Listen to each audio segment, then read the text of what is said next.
Hello everyone. So first of all आज हम आपके सामने यहाँ पे आए हैं और आपको बताने जा रहे हैं 11th और 12th का एक combined time table for the quick study और विद डीप स्टडीज के लिए।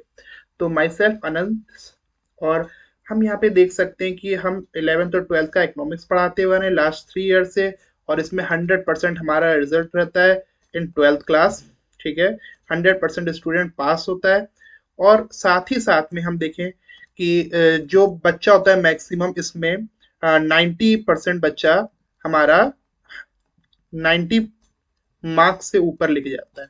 ठीक है, तो वो देखते हैं किस प्रकार से लेके जाता है, क्योंकि हम एक शॉर्ट में हर एक यूनिट को इतना टाइमली उसको डिवाइड कर देते हैं कि स्पेसिफिकली उसके दिमाग में उतने टाइम में वो चीज आनी ही आनी है। नहीं आनी है तो हम मल्टीपल टाइम्स ऑफ रिविजन करते हैं, जिसकी वजह से वो पूरा उसका दिमाग में बैठ जाता है। सो फर्स्ट ऑफ ऑल हम 96 आवर का यहाँ पे एक पूरा की पूरा शेड्यूल लेके चल रहे हैं, जो कि आपका 8 वीक का है। एक 4 वीक 12th क्लास के लिए और 4 वीक हमारा हो गया 11th क्लास के लिए।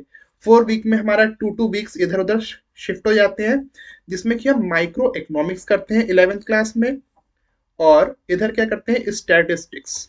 ठीक है, स्टैट्स करते हैं 2 वीक्स में, और इधर 2 वीक्स में माइक्रो इकोनॉमिक्स करते हैं। फर्दर हम 12th को टारगेट करेंगे, क्योंकि आप लोगों के इस समय बोर्ड एग्जाम्स आने वाले हैं। तो हम देखेंगे कि एक 1 वीक में आपको 12 आवर्स पढ़ना है। ठीक है, 1 वीक में 12 आवर्स पढ़ना है, जिसमें कि हम आधा आधा टाइम भी डिवाइड कर सकते हैं। हम 6 आवर का और 6 आवर का डिवाइड कर सकते हैं, जिसमें 6 आवर में हम क्या करेंगे, मैक्रो इकोनॉमिक्स खत्म करेंगे आपकी, जो कि फर्स्ट बुक है हमारी।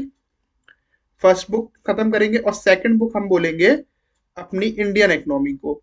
तो इंडियन इकोनॉमी को खत्म करेंगे। इस प्रकार से हमारा 4 वीक्स के अंदर हम देखेंगे लगभग लगभग हमारा 4 वीक के अंदर डीप स्टडीज के बिहाफ पे 60 to 70% हमारा सिलेबस कंप्लीट हो जाएगा। ओके गाइस, ओनली 4 वीक्स के अंदर, 1 मंथ के अंदर हम लोग, अभी आपका दिसंबर चल रहा है और दिसंबर के हम एंड तक या फिर दिसंबर जनवरी की स्टार्टिंग तक हम अपना फुल एक्सप्लेनेशन हमारा पूरा की पूरा आपके साथ 60 to 70% सिलेबस खत्म हो जाएगा। और लास्ट का जो आपका भी रह जाएगा जनवरी से फरवरी के बीच का टाइम, अप्रोक्सीमेट आपका 25 to 30 डेज, उसमें हमारा बाकी का बचा हुआ। जब आप सोचिए 30 डेज में हम लोग 60 to 70% कर रहे हैं, तो हम लोग यहाँ पे 10 से 15 दिन के अंदर ही अंदर हम लोग 100% अपना क्या कर लेंगे, अचीव कर लेंगे कोर्स का पूरा टारगेट। देन फर्दर हम देखेंगे कोर्स को अचीव करने के बाद बाकी का क्या देखेंगे हम लोग, इधर देखेंगे क्या चीज देखेंगे कि फटाक से हम लोगों को क्विक रिवीजन, बाद में क्विक रिवीजन हो रहा है पूरा की पूरा जो आपने पढ़ा है। और आजकल का एक नया पूरा की पूरा सिस्टम आ गया है आपका, जो कि है केस बेस पे आ गया है। केस बेस पे है। इस केस बेस को करने के लिए हमको पहले अपना बेसिक्स क्लियर होने चाहिए। ठीक है, तो हम अपना बेसिक्स क्लियर करेंगे with the help of multiple revision and conceptual timing. So ठीक है, आप लोग देखें 12th वालों के लिए थोड़ा सा स्ट्रेस का पीरियड है कि आपको कम टाइम में थोड़ा सा ज्यादा ध्यान देते हुए आपको अपना खत्म करना है 1 वीक में 6 6 आवर पढ़ के।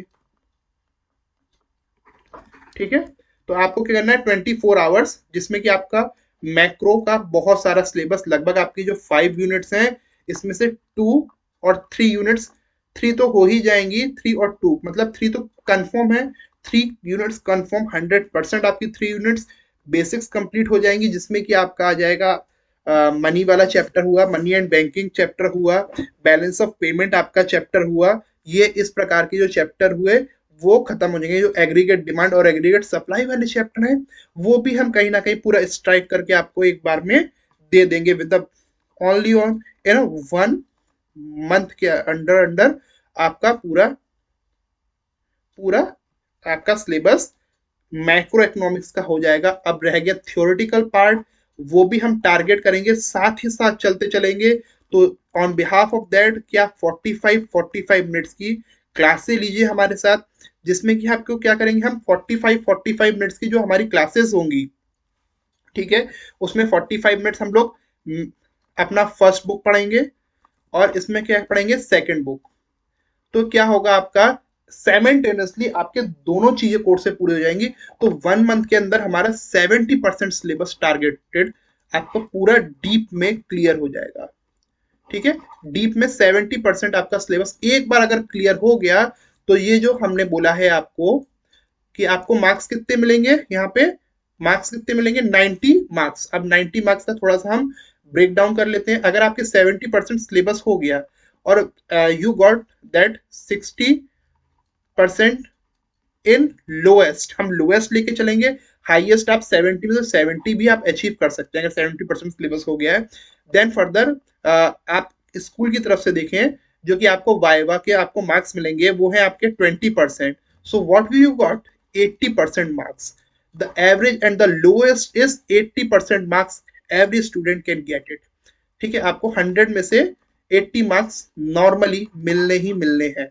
इसमें थोड़ा कम ज्यादा करके देख लें, अगर थोड़ा कोई वीक स्टूडेंट हुआ या फिर थोड़ा उसको कम देरी से समझ में आया, तो 70 टू 80 का उसका रहने ही रहने वाला है। अगर आप इस शेड्यूल को, इस मॉड्यूल को स्पेसिफिकली क्या करते हैं, फॉलो करते हैं हमारे साथ, कि आपको माइक्रो इकोनॉमिक्स के लिए और इंडियन इकोनॉमी के लिए किस प्रकार से आपको टाइम देना है।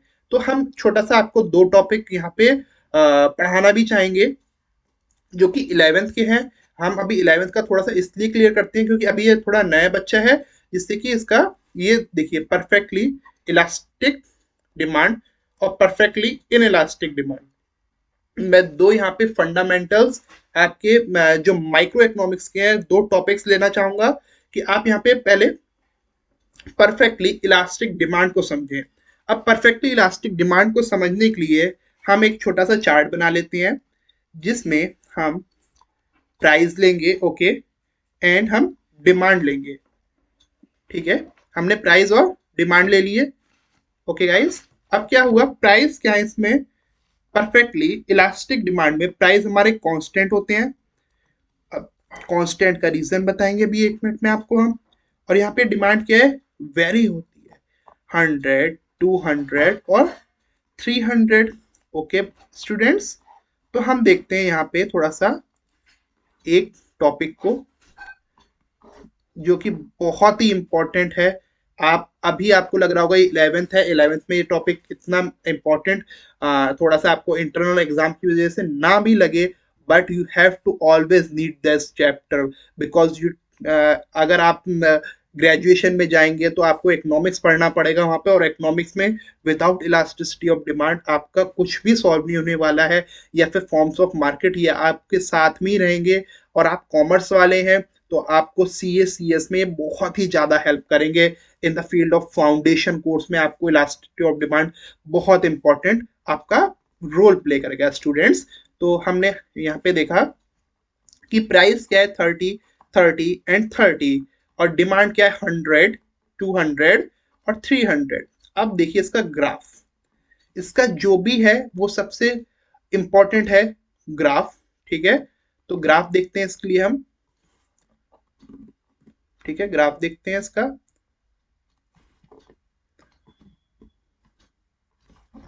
ये हमने ग्राफ देख लिया। ठीक है,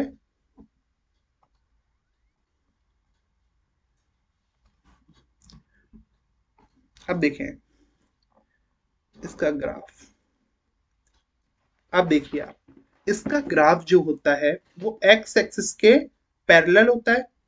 ओके, एक्स एक्सिस के क्या होता है, वो पैरेलल होता है। अब क्यों पैरेलल होता है, अब इस पे चर्चा करते हैं हम। y is parallel to x axis, ये एक्स एक्सिस, ये वाई एक्सिस। ठीक है, अब हम थोड़ा सा इसमें, यहाँ पे ये प्राइस लाइन है आपकी। ओके गाइस, क्या है आपकी price line, and your is demand, demand, demand line is quantity demanded. अब देखिए आप इसमें थोड़ा सा और डीप स्टडीज में कि आप पैरेलल टू एक्स एक्सिस क्यों बोल रहे हैं। why it's parallel to x axis, because the price is constant, price क्या है हमारे constant है, that's why is demand it's play no more important roles। देखिए डिमांड इंपॉर्टेंट रोल यहाँ पे प्ले नहीं करती, यहाँ पे प्राइस इंपॉर्टेंट रोल प्ले करते हैं। अगर यहाँ पे हमारी 100 यूनिट्स हैं तो यहाँ पे हमारी 200 यूनिट्स की नीड है। ठीक है, यहाँ पे कितने की है? 100 यूनिट्स की, यहाँ पे 200 यूनिट्स की, और यहाँ पे कितने की बेटा? 300 यूनिट्स की। बट हम क्या कर रहे हैं, प्राइस तो हम 30 रुपीज ही पे कर रहे हैं। अब आप देखिए 30 रुपीज में भी 10 यूनिट्स आ रही हैं, 30 रुपीज में भी हमारी कितनी 10 यूनिट्स आ रही है। 30 रुपीज में 10 यूनिट्स, 30 रुपीज में 200 यूनिट, 30 रुपीज में 300 यूनिट्स। अब ऐसा भी सकते हैं 30 रुपीज में 100 यूनिट्स भी आए फिर से, वाइसा वर्सा। मतलब क्या है कि हमको एक चीज समझनी है कि हम आगे भी जा सकते हैं डिमांड में और पीछे भी आ सकते हैं डिमांड में, बट हमारा क्या चीज कांस्टेंट रहेगा ये। ओके गाइस, हमारा ये चीज प्राइस कांस्टेंट रहेगा।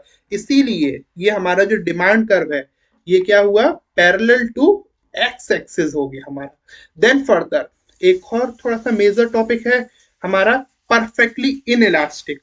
अब ये परफेक्टली इनइलास्टिक क्यों है, इसके लिए भी एक छोटा सा ग्राफ के थ्रू हम रिप्रेजेंट कर लेते हैं इसे। हम इसमें प्राइस लेंगे, प्राइस लेंगे, ओके गाइस। देन हम यहाँ पे हम डिमांड लेंगे, ठीक है, डिमांड लेंगे है।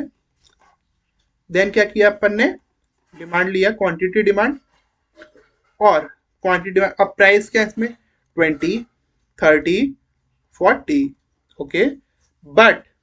बट अब क्या है, डिमांड 100, 100, 100, ऑलवेज इज 100। सो थोड़ा सा आपके लिए ग्राफ के लिए क्या करेंगे, इंसर्ट करते हैं दो एक चीजों को, ओके। तो ये ड्रॉ किया, इंसर्ट हुआ। देन फर्दर एक और ड्रॉ कर लिया। देन एक और छोटा सा ड्रॉ कर लेते हैं अपन, ये अपन ने ड्रॉ कर लिया। अब देखिए हम रिप्रेजेंट करते हैं, जो हम अब तक इंसर्ट करते हुए रिप्रेजेंट करते हुए चल रहे थे चीजों को, उनको हम इंसर्ट और रिप्रेजेंट करते हैं सभी चीजों को। देन फर्दर देखेंगे हम, यहाँ पे क्या है आपका, क्या था यहाँ पे QD, quantity demanded, okay. Then यहाँ पे क्या था हमारा, प्राइस, ओके गाइस। ये दो चीजें थी हमारे पास, और ये क्या हमारा डिमांड कर्व, ओके। सो हम क्या देखिए, डिमांड कर्व ये है हमारा, और ये क्या है, प्राइस, प्राइस लाइन है, ये भी प्राइस लाइन है, ये भी प्राइस लाइन है। अब why it's called the different up down these lines. अब देखिए आप कि यहाँ पे ये तो है P, ये है P1 और ये है P2। सेम सेम क्या रहा यहाँ पे P, ठीक है, P1 एंड P2। यही है सारी की सारी प्राइस लाइंस जो कि डिफरेंट वेराइज कर रही है, बट डिमांड कर्व में कहीं शिफ्ट नहीं आ रहा है। यहाँ पे अब देखिए एक और थोड़ी सी बारीकी दिखाते हैं हम आपको कि ये क्या था, ये डिमांड कर्व की ये लाइनें तो शिफ्ट हो रही थी, बट यहाँ पे ये डिमांड कर्व की लाइन स्टेबल है। तो that y is goes to ed goes to 0 and ed where ed is goes to infinity. आपको इलास्टिसिटी ऑफ डिमांड का, ईडी का यहाँ पे क्या कॉन्सेप्ट दिया गया है आपको पूरा, ईडी का कॉन्सेप्ट, ये ईडी के कॉन्सेप्ट है, प्राइस इलास्टिसिटी ऑफ डिमांड, और यहाँ पे परफेक्टली इनइलास्टिक डिमांड। तो आप यहाँ पे देखें परफेक्टली इनइलास्टिक डिमांड में और परफेक्टली इलास्टिक डिमांड में ईडी क्या है, goes to infinity and ED goes to 0। आपके ये दो कॉन्सेप्ट हो गए। इसके एग्जाम्पल देखें, जैसे कि अब क्यों 0 है, हम डिमांड क्यों करेंगे उतनी प्राइस की। अगर देखें इसमें सॉल्ट का एग्जाम्पल सबसे बेहतरीन एग्जाम्पल है, नमक, सॉल्ट का, कि आप महंगा होगा तब भी आपको परचेज करना ही करना है, सस्ता होगा तब भी आपको वो चीज परचेज करनी ही करनी है। तो कहीं ना कहीं हम देखेंगे कि डिमांड क्या करेगी, ये यहाँ पे डिमांड डिमांड इतना रोल प्ले करेगी, सबसे इंपॉर्टेंट इतना ही रोल प्ले करेगी कि उस पर प्राइस पे उस पर कोई इफेक्ट नहीं पड़ता। बट यहाँ पे क्या है, प्राइस कांस्टेंट रहेगा, यहाँ पे प्राइस वेरी करेगा। तो आपकी ये दो टॉपिक हुए प्राइस इलास्टिसिटी ऑफ डिमांड के with the help of their graphs. आगे की वीडियोस में हम, जैसे आज ये छोटा सा आपके लिए सैंपल है, बाकी का फर्दर हम आपका जो इंडियन इकोनॉमी है और मैक्रो इकोनॉमी है उसके लिए हम aggregate demand, aggregate supply, money and bankings, उसकी तरफ हम लोग पूरा पूरा देखेंगे और समझेंगे, हम कॉन्सेप्ट अपने दिमाग में एक बार बिल्ड कर लें तो केस स्टडी बिल्कुल आपके लिए ईजी हो जाएगी। नेक्स्ट वीडियो में एक केस स्टडी के थ्रू भी हम आपको पूरी जानकारी देना चाहेंगे, तो आप हमारी नेक्स्ट वीडियो के साथ जुड़ें। Thanks a lot, thank you very much, thanks, bye bye bye.